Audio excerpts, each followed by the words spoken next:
I'm back. Lego. Shish. What's going on, YouTube? Okay, so I'm back.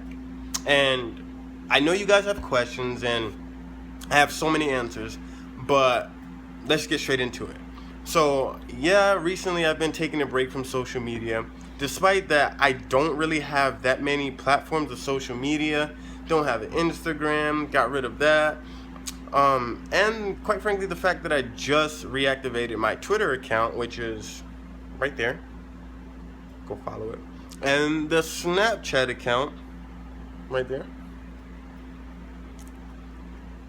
I mean, I got so many questions, and I'm here to pretty much answer it. But a lot of you have been asking me, "Oh, Taylor, or where's Drizzy Tay?" And honestly, guys, I've just been taking a break. Trying to manage the whole Snapchat account became so exhausting, so exhausting.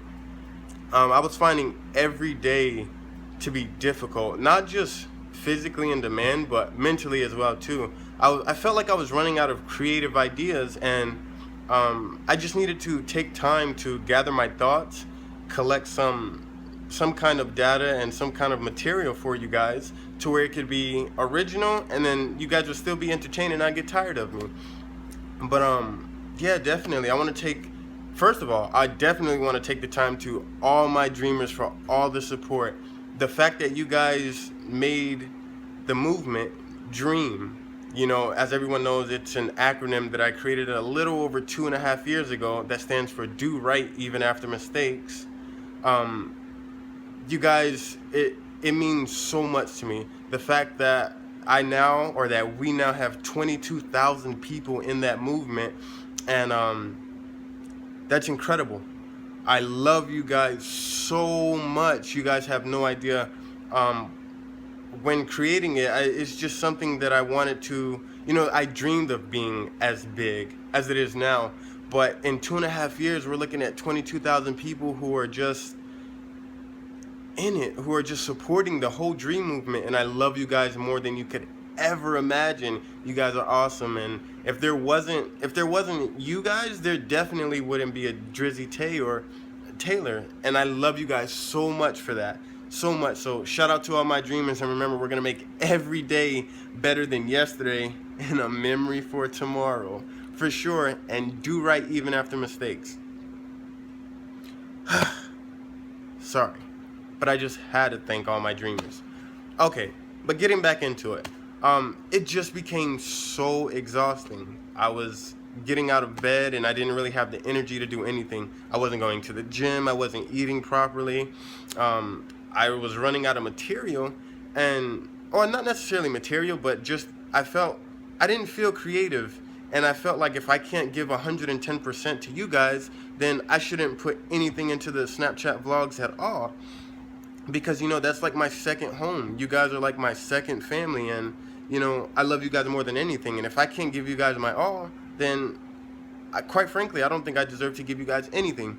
But the fact that you guys waited, and I had so many questions in the Snapchat, like even now I have like over 1,000 questions that just want to be answered, like where are you, what are you doing, answer us. And I trust me, I acknowledge you guys, and I took it to Twitter and even said that I'm taking a break because right now I'm exhausted.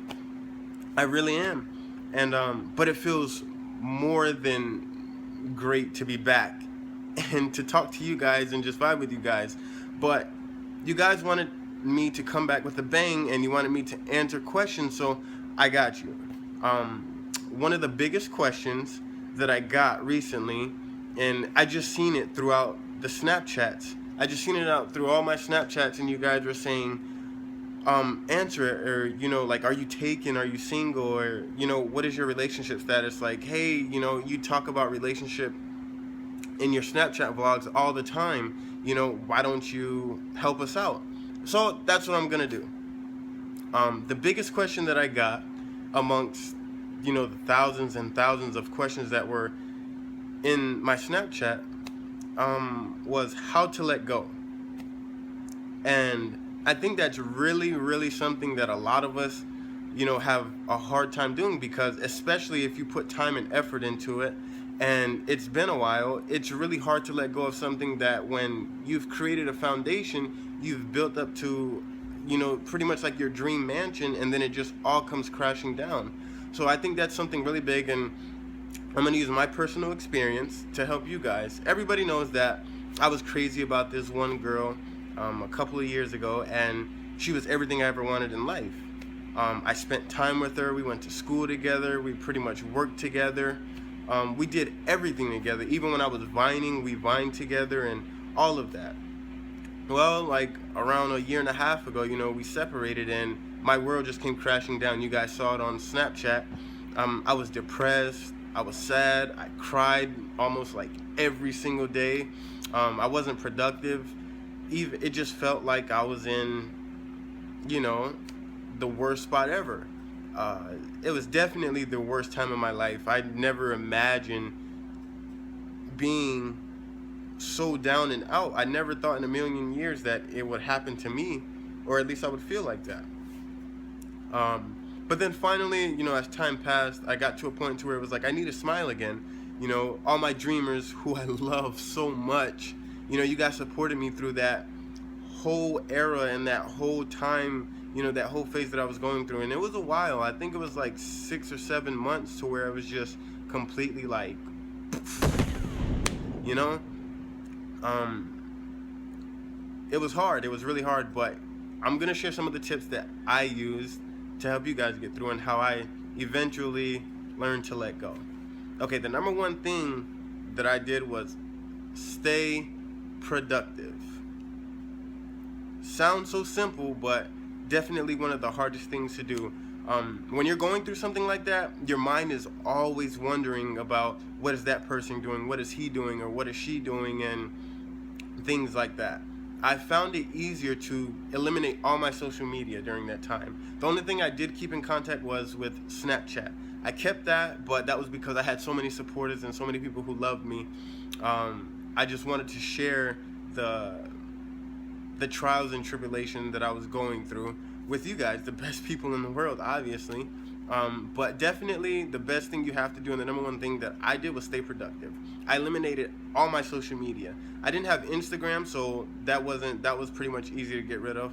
Twitter, I didn't really use it that much, but I took it upon myself to just deactivate it and get rid of it. Facebook, I got rid of that.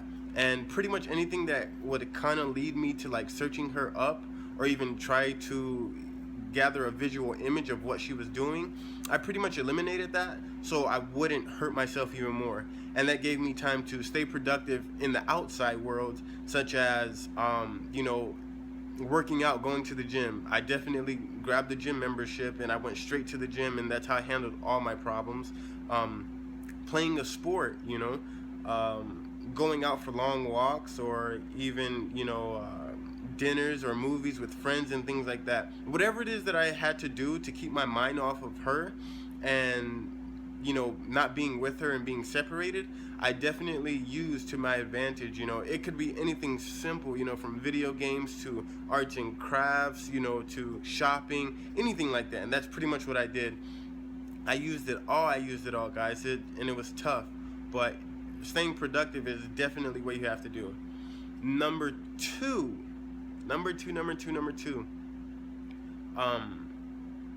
I surrounded myself with positive vibes, people, and obviously I had the supporters of my dreamers who I love so much. I surrounded myself with friends and, people who cared about me. There's no better feeling in the world to have people around you who care and love you for who you are, and that's pretty much what I did.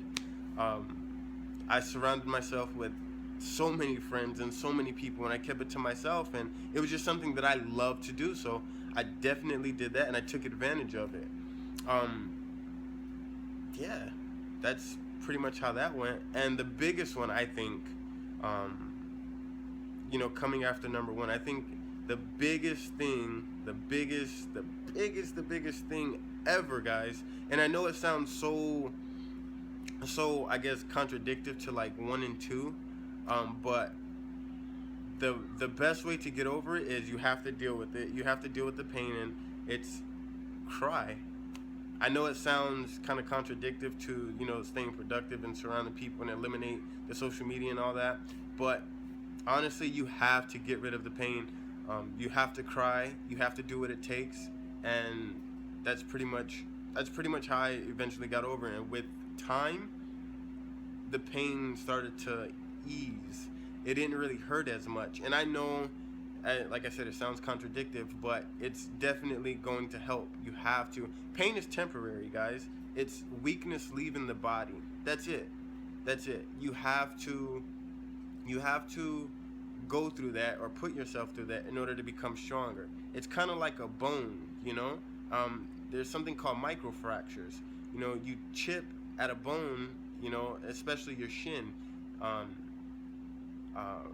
It helps. Microfractures, pretty much, you damage the bone, but with time it repairs itself and it rebuilds itself thicker but stronger at the same time. So you can think of crying and looking at old photos or videos or pictures or albums or whatever it is as like the bone, like microfractures. With time you're going to be able to look at that, the photos, the pictures, and the memories, and whatever it is that you guys did together. You're going to be able to look at that, and you're going to be able to be like, okay, well, that was once fun. But you're going to be stronger, and you're not going to have that sense of anxiety that you normally have in the beginning. When her name or when his name is mentioned, you won't feel so anxious, or you won't get upset, because you put yourself through pretty much like the ultimate hurt, to where now you're at ease and you can deal with the pain. That's pretty much it, guys. Like I said, it's going to be a long process, but I want you guys to understand and realize that you have to love yourself first. You have to put yourself first, and if you don't, quite frankly, you're going to be, well, you're going to be stuck in last place for a very, very long time. That's pretty much all I can say, guys. Man, it just feels so good to be back. Like, it really does. Being able to talk to you guys now, and like I said, Snapchat, go follow the Snapchat right there, and then the Twitter, obviously, right there.